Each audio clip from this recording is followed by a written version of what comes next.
queria convidar você a abrir a palavra do Senhor no texto de Marcos, capítulo 6. E nós gostaríamos de pedir que você realmente estivesse com a Bíblia aberta. Nós vamos colocar nos slides, para aquele que não tem acesso à Bíblia, os textos que serão lidos, mas seria muito bom que você pudesse estar com a Bíblia, anotar, fazer suas observações na orelha da Bíblia, nas laterais, ou mesmo sublinhar algumas expressões que você julga mais importante. Por isso eu queria estimular você a ter a sua Bíblia na mão e correr lá no seu quarto, onde ela estiver, e trazer a Bíblia para a sala, e poder acompanhar aquilo que nós vamos expor na sua própria Bíblia. Antes de ler o próprio texto, antes de começar essa exposição, eu queria mais uma vez orar.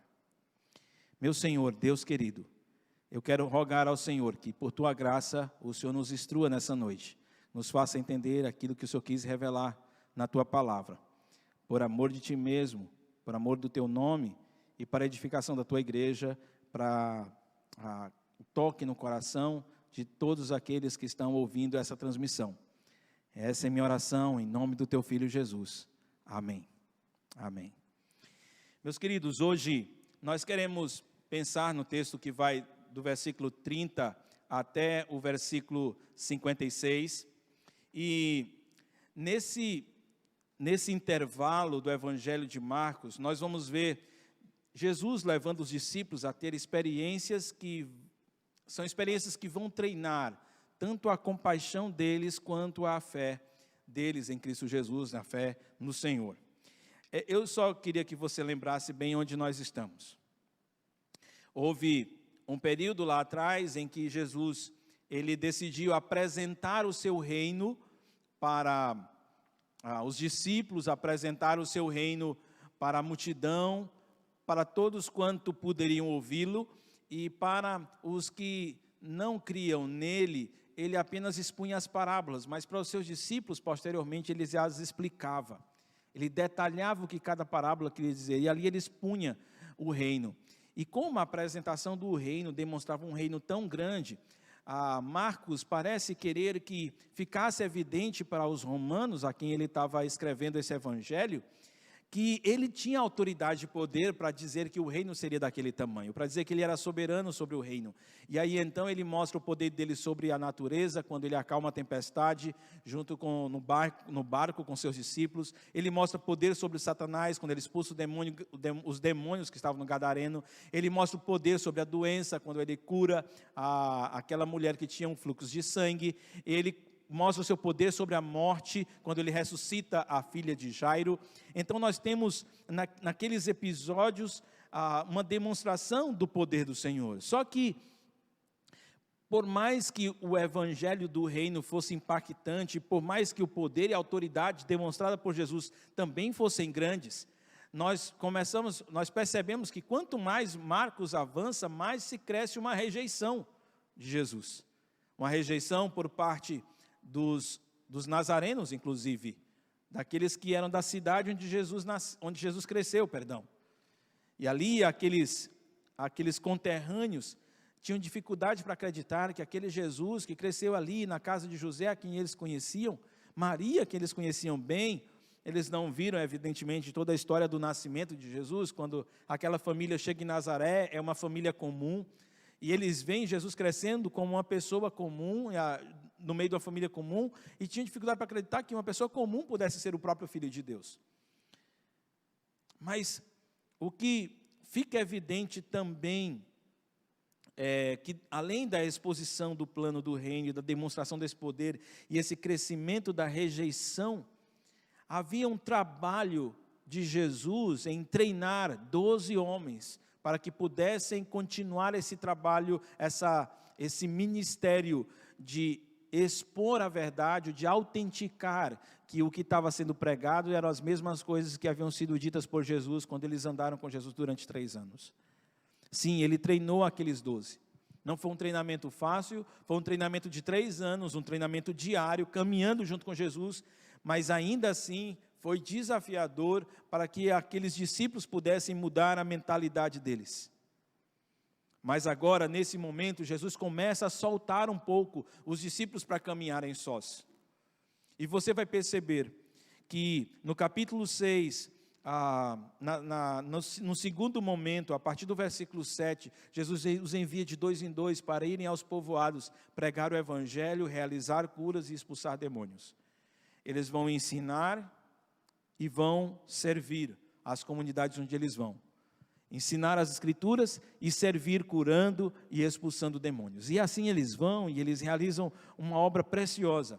Mas então Jesus faz uma pausa, Marcos faz uma pausa e diz assim: mas a situação não era tão fácil.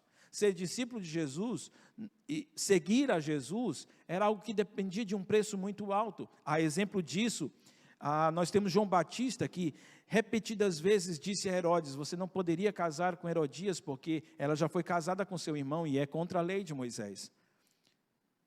Por mais que Herodes pudesse admirar João Batista por ser um homem justo e santo, ele não queria se render àquele evangelho, porque ele era um homem apaixonado por Herodias e as suas paixões e desejos, e o seu desejo de ostentar uma posição ou defender a sua imagem diante dos grandes da cidade o impedia de render-se a Cristo Jesus.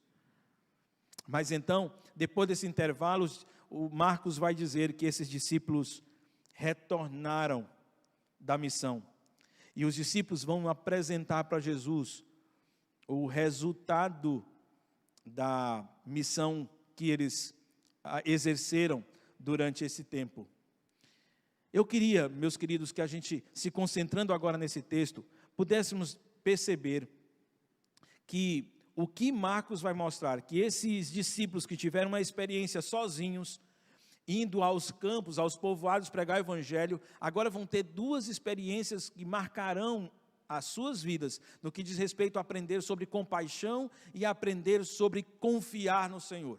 Duas lições preciosas que Jesus vai ensinar para os seus discípulos, ao mesmo tempo que para a multidão, ele vai continuar a afirmar com o seu poder: eu sou o Filho de Deus. Ele não declarava, mas as suas ações tinham essa intenção. Ele ensinava e depois de ensinar, ele ia mostrar como ele era poderoso para agir. E eu queria ler com vocês a primeira parte desse texto, que inicia no versículo 30. Os apóstolos reuniram-se a Jesus e lhe relataram tudo o que tinham feito e ensinado. Havia muita gente indo e vindo, ao ponto de que eles não terem tempo para comer. Jesus lhes disse: venham comigo para um lugar deserto e descansem um pouco. Então eles se afastaram num barco para um lugar deserto, mas muitos dos que o viram retirar-se, tendo-os reconhecido, correram a pé de todas as cidades e chegaram lá antes dele. Quando Jesus saiu do barco e viu uma grande multidão, teve compaixão deles, porque eram como ovelhas sem pastor. Então começou a ensinar-lhes muitas coisas.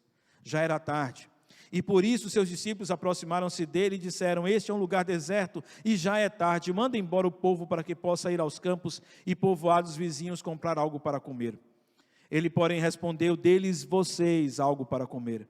Eles lhe disseram: isto exigiria 200 denários, devemos gastar tanto dinheiro em pão e dar-lhes de comer?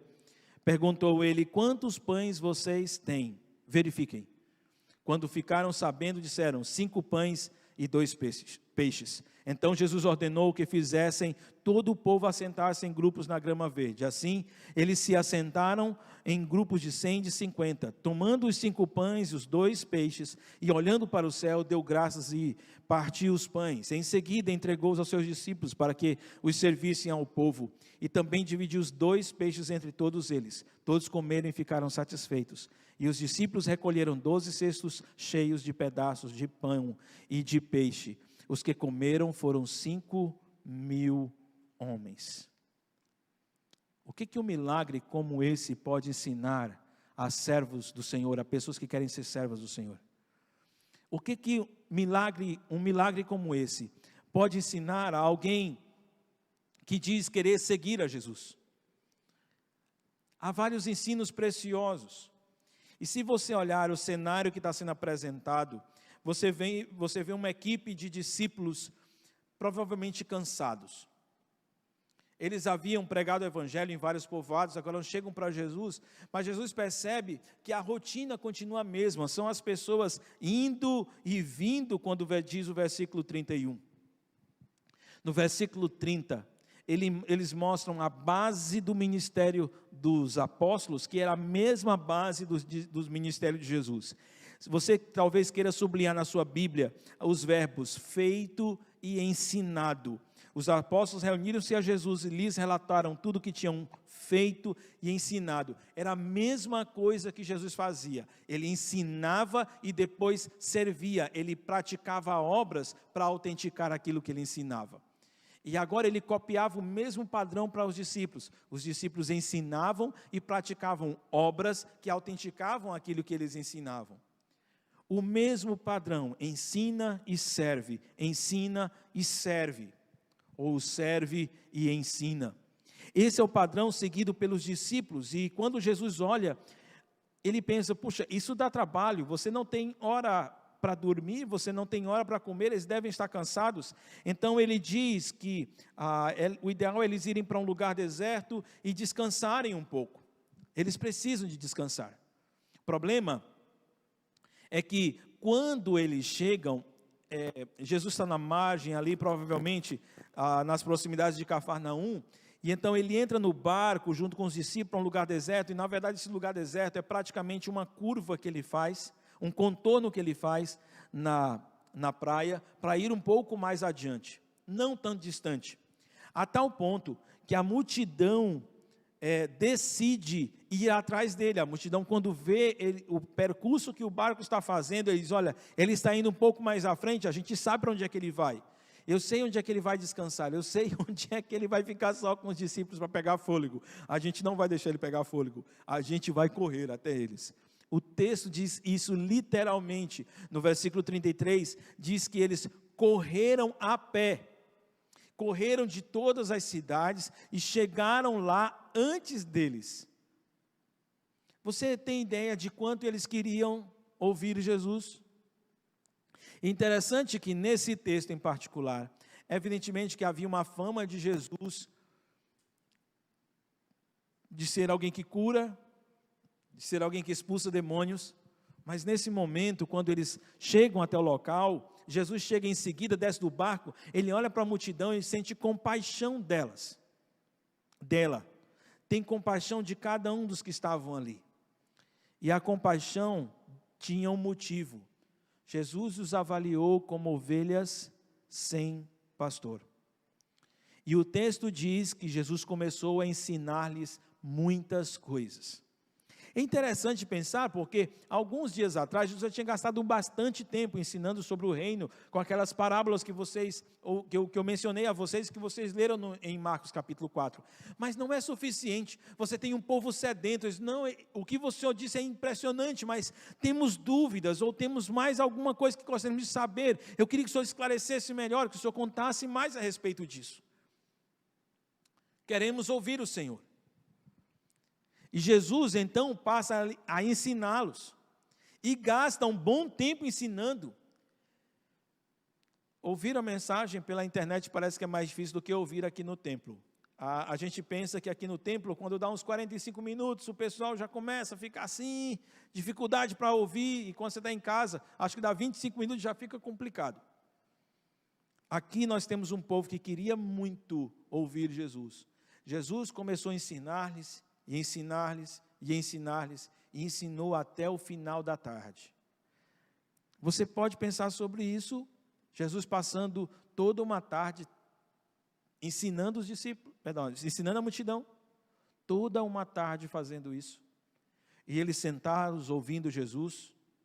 Era Jesus que estava ensinando, então posso imaginar que se eu estivesse na presença de Jesus hoje, eu gostaria de ouvi-lo, e ele poderia falar o dia todo, e eu queria escutá-lo.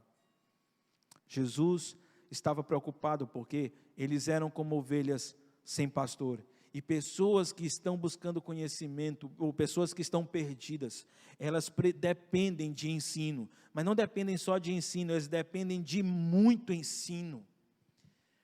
Alguns anos atrás eu cheguei a pensar que a quantidade de ensino não poderia ser muito grande, por causa do tempo para acompanhar pessoas. E eu preciso reconhecer que é verdade pensar que tem que ter um equilíbrio entre o ensino que é despejado sobre a igreja e o tempo que os irmãos precisam para ajudarem-se mutuamente a praticar aquelas coisas que estão sendo ensinadas.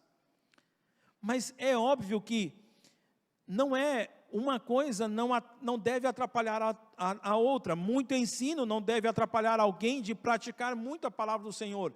Quanto mais você enche a sua mente da palavra de Deus, mais seguro. Eu fico pensando que na nossa igreja nós temos ensinado algumas verdades repetidamente. Várias vezes nós dizemos as mesmas coisas. E nós ainda vemos alguns irmãos com tipos de conversa, com tipos de comportamento, assistindo alguns tipos de filmes, ouvindo certos tipos de música, que não faz sentido. A gente pergunta assim, como é que ainda escutam isso? Como é que ainda conversam assim? Como é que ainda agem dessa forma? Depois de ensinarmos tanto. E eu fui convencido de que à medida que você vai enchendo a sua mente do conhecimento de Deus, você vai ganhando muito mais matéria-prima para que você possa praticar durante a semana. E que deveríamos levar muito a sério o estudo das Escrituras, muito mais a sério o estudo das Escrituras. Meus queridos, uma coisa que fica muito evidente com esse percurso no qual Jesus, ele, ao conduzir os seus discípulos para aquela outra praia, encontra uma multidão perdida, como ovelha sem pastor. Uma ovelha, ela tem o hábito de seguir por onde o pastor vai. Se não tiver um pastor, cada um vai numa direção diferente, elas não sabem exatamente para onde ir. Na verdade, não necessariamente cada um vai numa direção diferente, mas elas não sabem exatamente a quem seguir.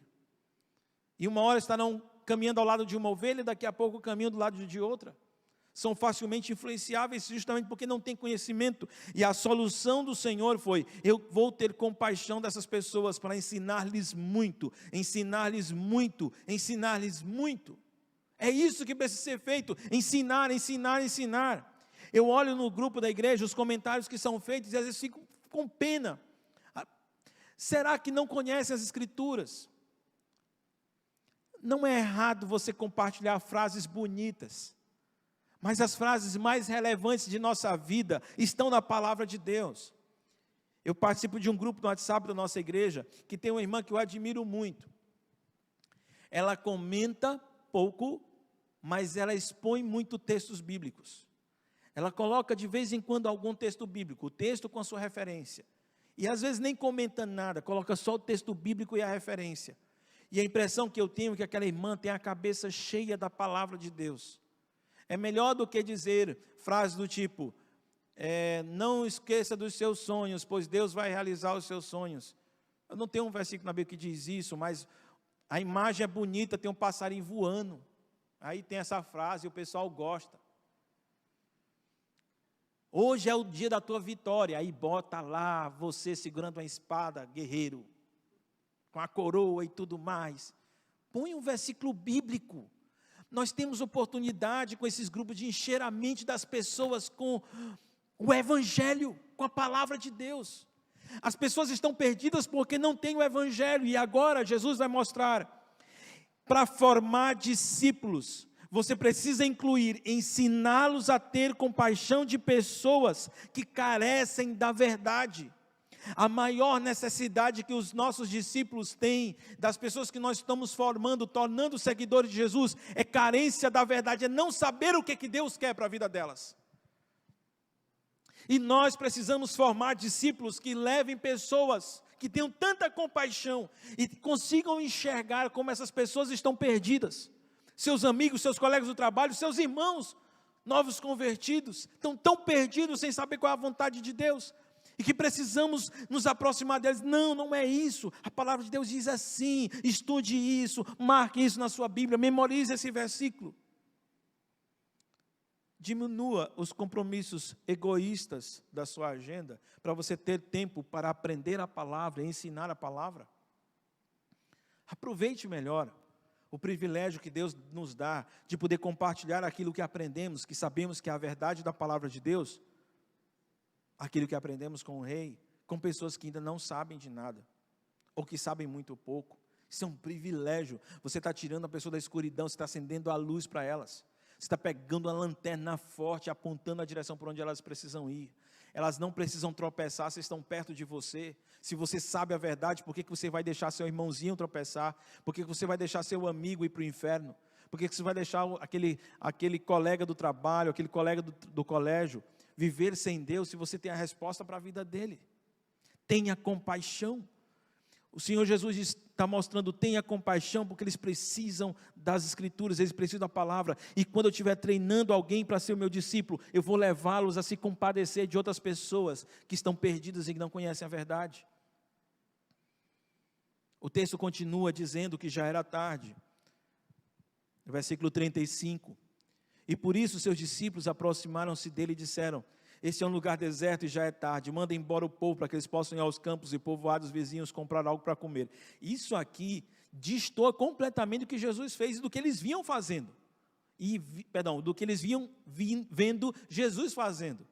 Eles percebiam, eles estavam com a viagem marcada para a praia, todo mundo estava com kit para comprar peixe, água de coco, Coca-Cola, e de repente quando eles chegam na praia tem uma multidão perdida, carente, desejando conhecer a verdade.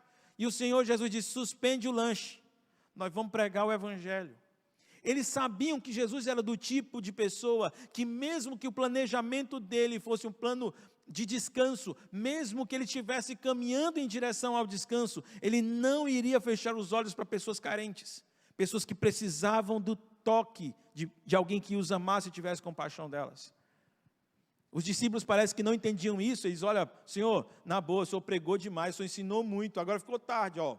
Eu já falei para o Senhor tem que resumir a mensagem. O Senhor pega um monte de texto para pregar e dá nisso. Agora o pessoal tem que ir embora para casa. E está ficando escuro, despede o pessoal, Senhor. O Senhor diz: não, eu tinha que pregar esse negócio aqui todinho que eu preguei. E agora é nós mesmo que não vamos dar comida para eles. Nós não, vocês. Lembra que eu falei para você que Jesus aos poucos está colocando os discípulos para trabalhar de forma autônoma? Mais ou menos o ministério do se vira. Jesus, no início do capítulo 6, no versículo 7, mandou eles de 2 em 2 para eles pregarem nos povoados. Agora ele chega com um relatório: nós fizemos isso aí, Jesus. Então é etapa 2 agora, treinamento 2. Vocês vão dar de comer o pessoal. Vocês mesmos vão dar de comer o pessoal. É isso que diz no versículo 37. Deem-lhes vocês algo para eles comerem. Agora Jesus trata os discípulos numa insegurança que eles guardavam no coração, eles não percebiam. É muito fácil você não perceber a sua incredulidade quando você está envolvido em um ministério junto com um monte de gente ao seu lado fazendo a mesma coisa que você está fazendo. É muito fácil quando você tem todos os recursos necessários para fazer o que tem que fazer. É muito fácil você estar em casa, sentado na poltrona e saber que tem uma equipe que preparou uma mensagem para pregar, que preparou músicos para poder conduzir a adoração, pessoas que prepararam uma estrutura técnica para poder chegar essa informação até você. Se culto pudesse chegar a você, você pudesse se envolver com a melhor qualidade possível. É fácil ficar aí quando você tem os recursos. É fácil dizer que você crê quando você tem os recursos. Mas Jesus diz: espera aí. Vocês vão dar de comer. E eles se tocam: Senhor, agora deu. Porque só homem aqui é 5.000. Se só homem é 5.000, Senhor, o quanto é que ia precisar? Filipe, a gente sabe de um texto paralelo, que foi Filipe que diz assim: Senhor, na boa, assim, calculando rápido, R$2 para comer, para cada um comer aqui, dá 8.000 conto. É mais ou menos a diária de 200 trabalhadores. 200 denários. O senhor acha que a gente tem esse bem aí com Judas? O Judas logo. Você acha que tem esse dinheiro todo lá com ele? E depois, o senhor acha que a gente deveria aplicar R$200 nesse pessoal aqui, quando esse pessoal podia sair para comer? O Senhor diz: o que é que tem aí? Bom, eles dão uma pesquisada lá na multidão e encontram 5 pães e 2 peixes.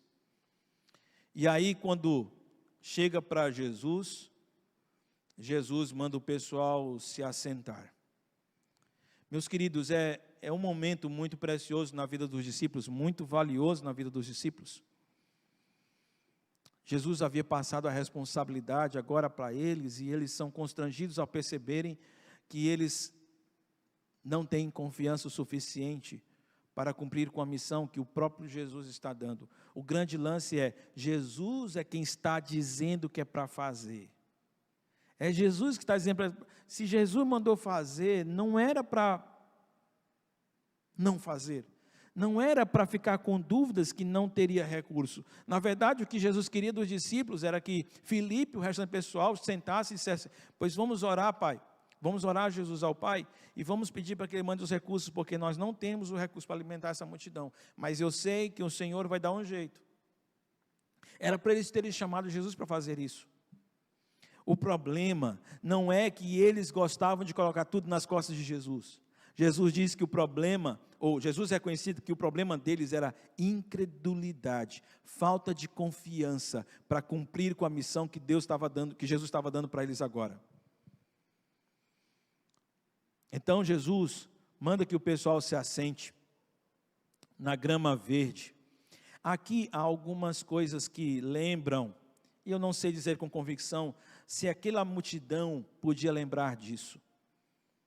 Lá no deserto também, um outro deserto. Jesus estava aqui no deserto com os discípulos, um lugar deserto com os discípulos. Lá atrás, num outro deserto, Moisés também viu uma multidão de israelitas sem ter o que comer. Também ali, Moisés pediu para que eles se assentassem. Também Moisés pediu para que Deus mandasse pão. E Deus mandou pão, o maná, para alimentar aquela multidão. Sim, se havia naquela multidão alguns que fossem mais versados na lei, talvez eles pudessem dizer, rapaz, olha, um déjà vu. Eu estou lembrando de alguma coisa que eu li em algum canto que parece com esse negócio aqui.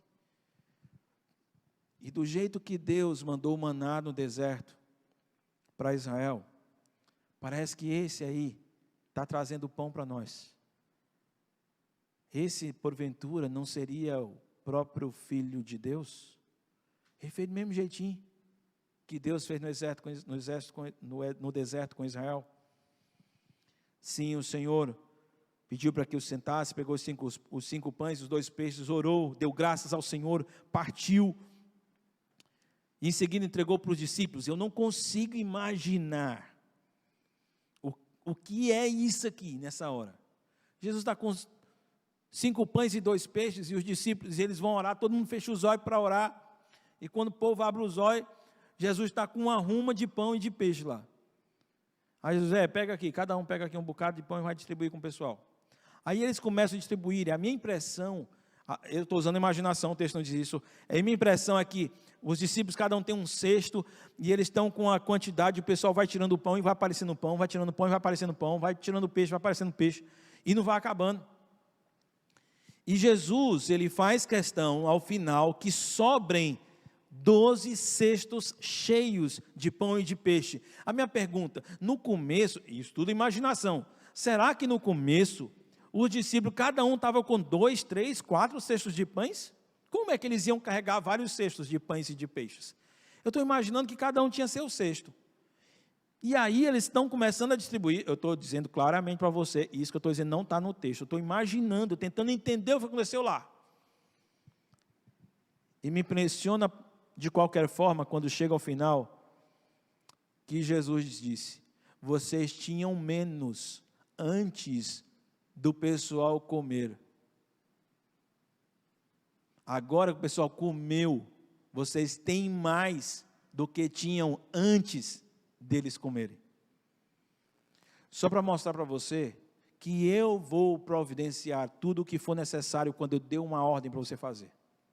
Quando eu disser para você fazer uma coisa, faça, porque eu vou prover o que você precisa para fazer aquilo. O problema era a forma como os discípulos pensavam, queridos. O problema, às vezes, é a forma como você pensa em relação à fé. Nós precisamos começar a pensar que em situações impossíveis, a nossa expectativa não é que é hora de parar, mas que é hora de orar. Quando chega naquele ponto que nossos recursos acabaram, não é hora de desistir, é hora de perguntar para o Senhor: Senhor, onde estão os recursos do Senhor? Onde está o necessário para continuar a tua obra? Jesus ensina que ele dispõe, ele precisa, ou melhor, ele usa poucos recursos que as pessoas têm para providenciar o que elas precisam. Para um servo de Deus, lições sobre confiança serão dadas quando lhes faltarem os recursos para cumprir a missão que o Senhor mandou fazer. Ali eles vão aprender a confiar. Ali eles vão aprender sobre o que de fato é confiar no Senhor.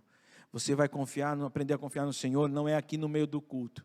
Você vai confiar no Senhor quando sua família toda estiver doente com Covid. Você vai aprender a confiar no Senhor quando você perder seu emprego no período da pandemia.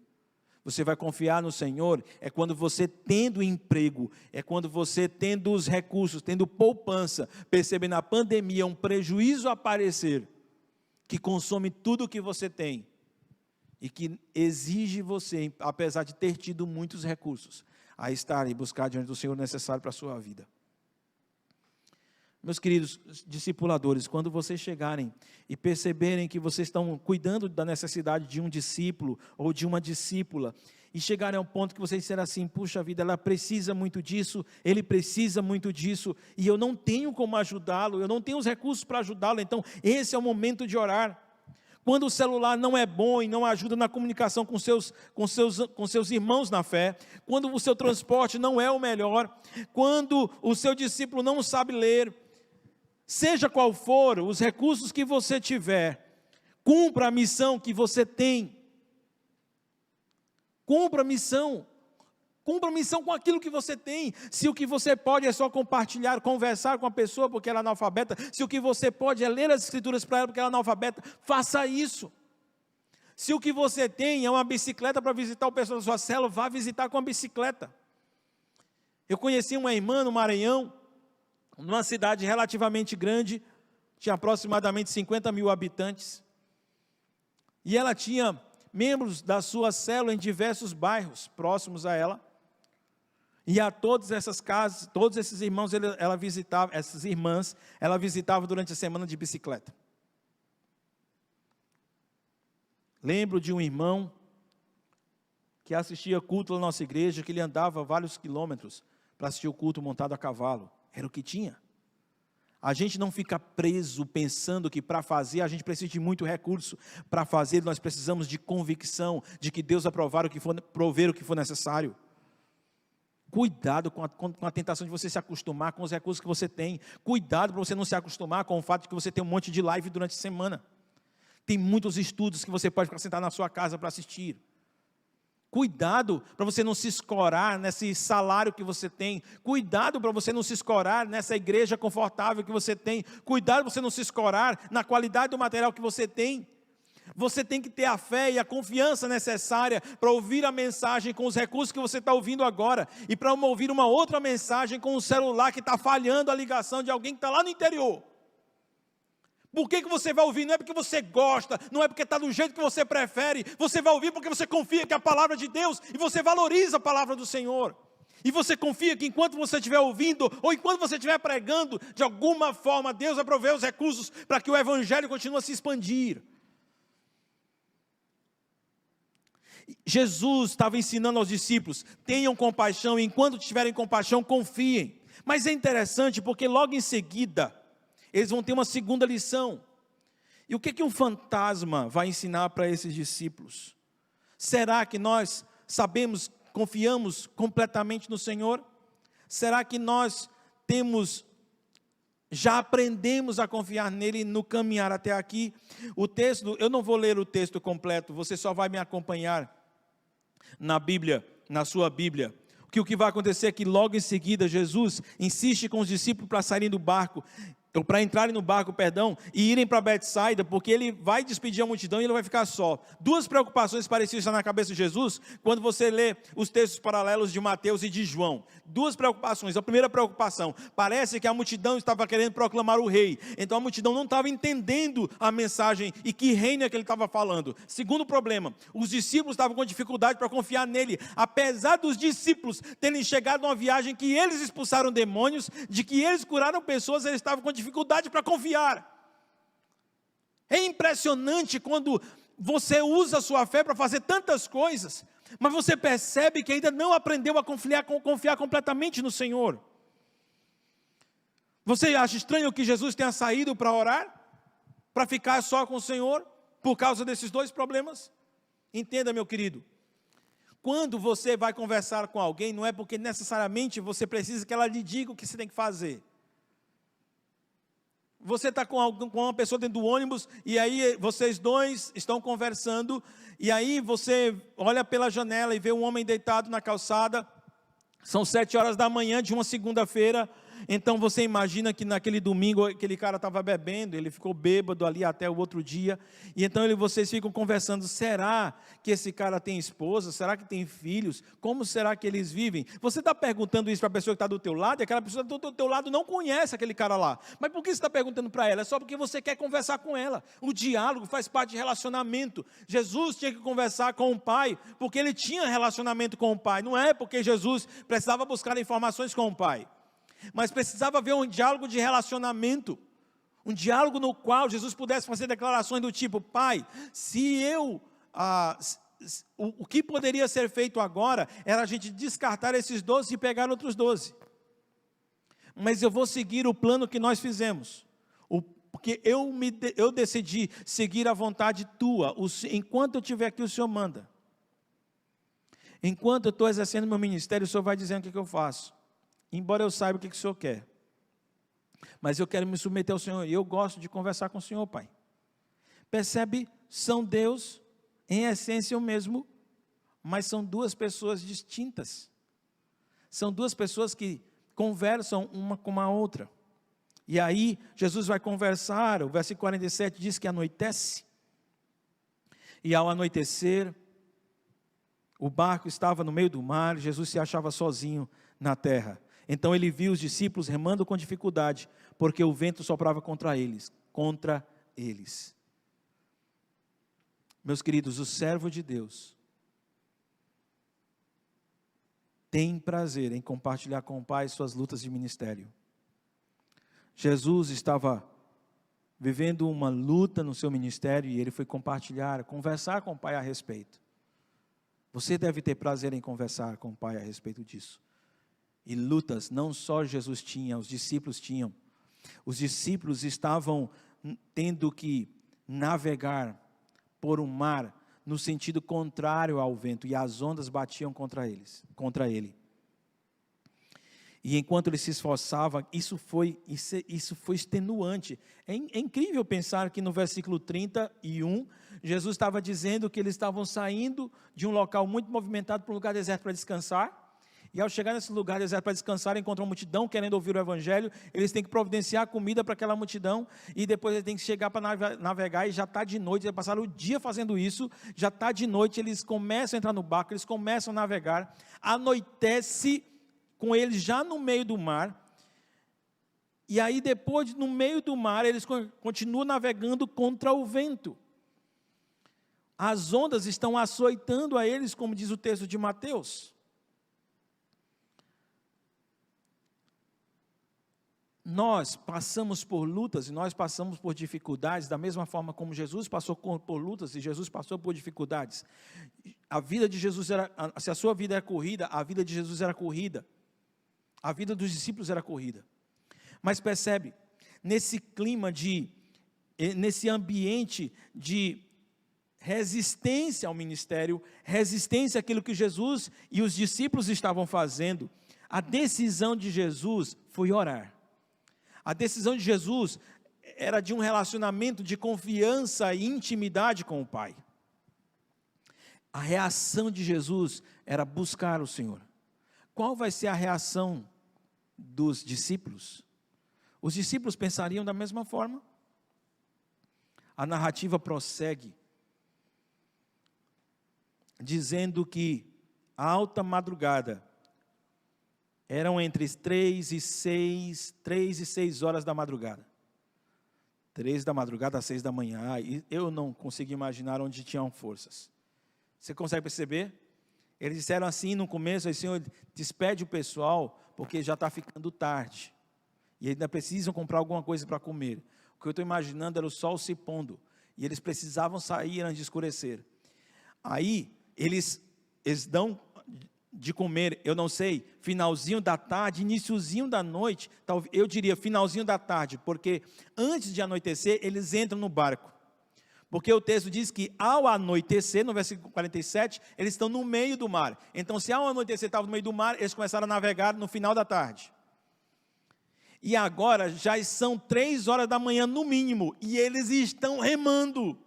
Moço, isso é resistência. Você consegue imaginar os caras que saíram para descansar, o que eles estavam vivendo?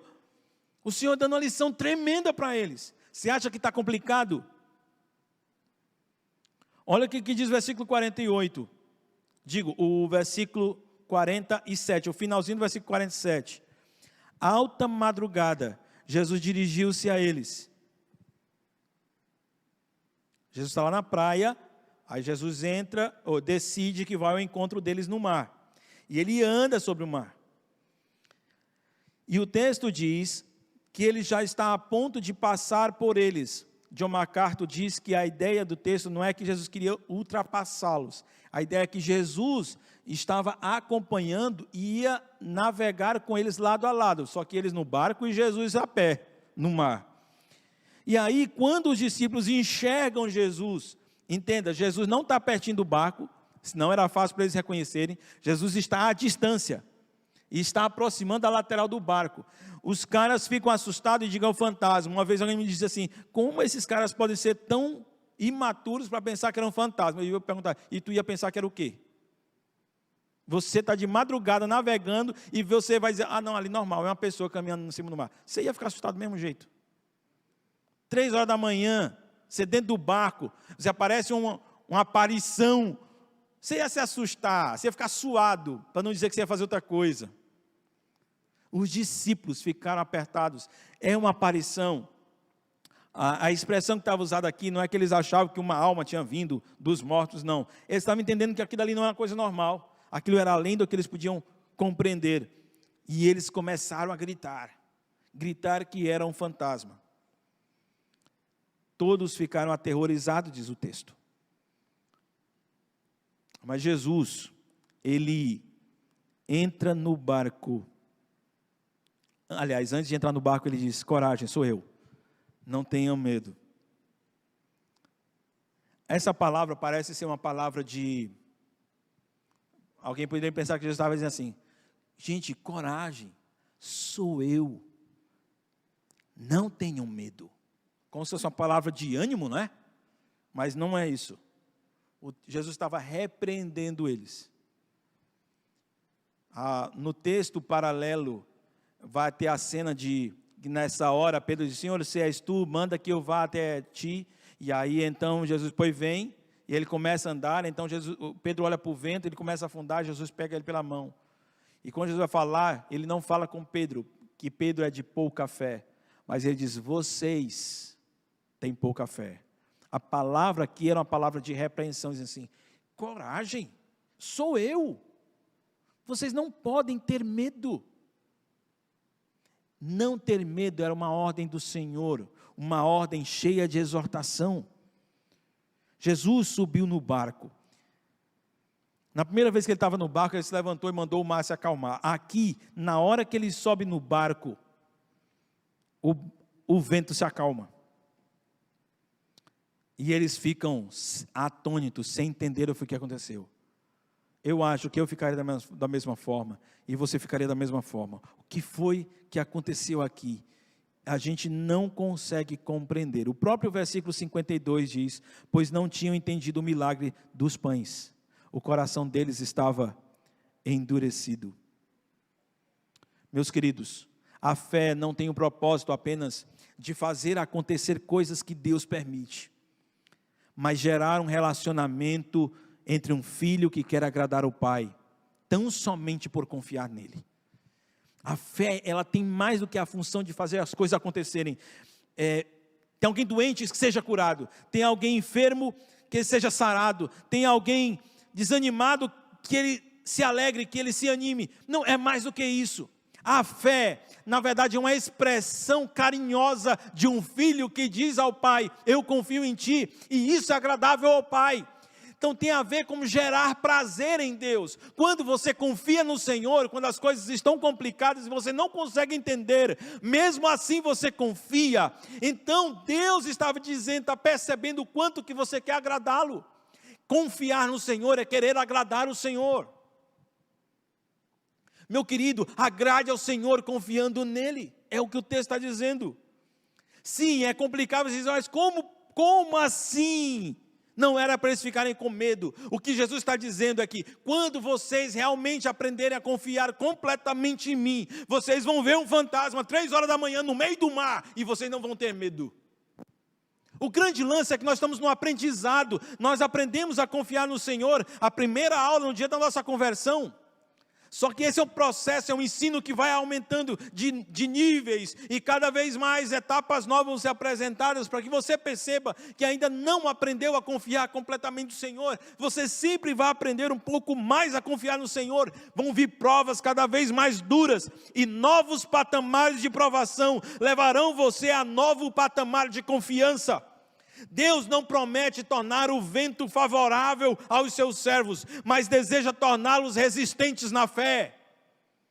O que o Senhor quer é você tornar você um servo resistente a tudo, um servo resistente à tempestade, um servo resistente ao vento, um servo resistente a situações de carência em que você não tem os recursos, um servo resistente a circunstâncias que você vai viver que você nunca viveu na vida. E em todas elas, você vai querer agradar o Pai, dizendo, eu confio no Senhor. E assim chegamos ao final. O que Jesus deveria fazer? Você pode imaginar os discípulos chegando na praia exaustos, tentando digerir tudo o que tinha acontecido ali. Eles encalham o barco na areia, amarram uma corda ao poste, e eles se ajoelham na praia, sem forças, sem energia. Quando eles levantam os olhos, o que é que eles enxergam? Versículo 54, logo que desembarcaram, o povo reconheceu Jesus. Eu não sei como explicar isso aqui. Eles estavam mortos, estavam acabados. E sabe qual é a cena que eu imagino? Quando eles levantam o olhar, assim, vem aquela multidão em direção a eles. Eles olham para Jesus, Jesus sorri para eles, eles caem a ficha, entendem tudo, sorriam para Jesus, e Pedro toma a iniciativa e diz, pois é pessoal, vamos lá trabalhar, tem mais coisa para a gente fazer. Não é? O pastor Morrison, ele dizia assim que a aposentadoria dele seria no céu. E ele serviu ao Senhor até o último fôlego de vida dele. Descansar no céu.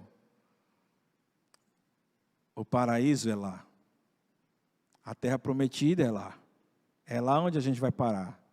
Quando a gente chega lá, a gente descansa trabalhando, porque lá nós vamos servir. Isso não é para ser nenhum peso. Para os discípulos não era mais um peso. O que eles viveram naquele dia os fazia querer continuar a servir. E onde quer que eles fossem, diz o versículo 55, percorrendo toda aquela região, levavam os doentes em macas para onde ouviam que ele estava.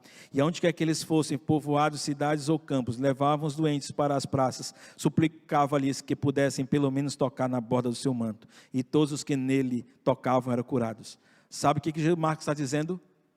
Depois de tudo isso, o ministério continua. Meu querido, Depois de um dia e uma madrugada de muito aprendizado na fé, não é hora de acomodar-se, não. É o momento de continuar a ensinar e servir, porque nossas provações, com seus aprendizados, farão parte de uma nova vida, sem que precisemos parar de servir na formação de novos discípulos. Não pare de fazer novos discípulos porque você está passando por dificuldade. Não pare de discipular ou de preparar novos discípulos se os seus recursos diminuíram. Não pare de continuar fazendo discípulos se a situação que você está vivendo não é confortável.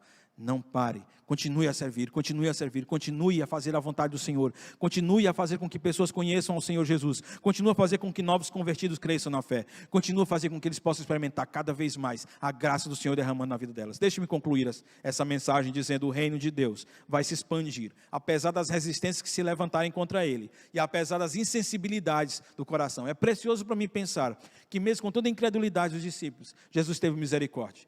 Tiveram incredulidade na hora de multiplicar os pães, Jesus multiplicou os pães. Tiveram incredulidade quando viram um fantasma, quando viram Jesus andando sobre as águas, Jesus ainda assim entrou no barco, acalmou o vento. Sim, Jesus tem misericórdia, mesmo quando nós ainda estamos aprendendo a crer. Deus dará a cada um de nós experiências que nos levarão além dos nossos limites, para que ali a gente tenha lições preciosas sobre o que é confiar no Senhor.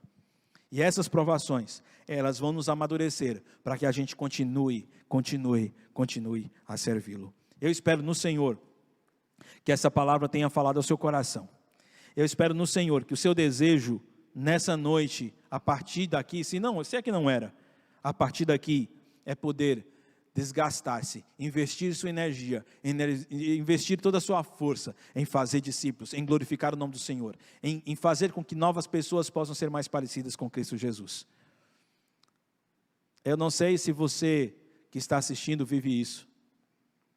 Qualquer um que quiser ser discípulo de Cristo Jesus deve negar-se a si mesmo, tomar a sua cruz e segui-lo. Você gostaria de seguir a esse Jesus? Esse Jesus é bom para você? Esse Jesus é tão maravilhoso a ponto que você esteja disposto a desgastar-se por causa dele. O reino de Deus é mais precioso que sua vida. Você está arrependido de ter rejeitado o Senhor até aqui? Você está arrependido de não ter se dedicado ao Senhor e dado todo o seu fôlego de vida para servi-lo? Toma a decisão hoje. A gente costuma compartilhar no WhatsApp, o número do WhatsApp da nossa igreja. E as pessoas estão mandando mensagens para que a gente possa orar, para que a gente aconselhe, que a gente oriente como seguir a Cristo Jesus. E a gente termina respondendo durante a semana. Se você mandar mensagem hoje, até o final da semana a gente está respondendo você. E nós realmente queremos ajudá-lo a seguir e viver para Cristo Jesus. Vamos orar. Pai amado, eu te louvo pelo que o Senhor me ensinou nessa semana. Ensinar a viver pela fé. A ser um servo do Senhor, que não se rende às resistências e aos poucos recursos, que não se rende às circunstâncias mais complicadas e diferentes que a gente não consegue compreender, que quer encontremos resistência, quer tenhamos poucos recursos, quer a situação seja completamente para nós, nossa decisão será confiar em Ti, porque queremos agradar ao Senhor com nossa fé.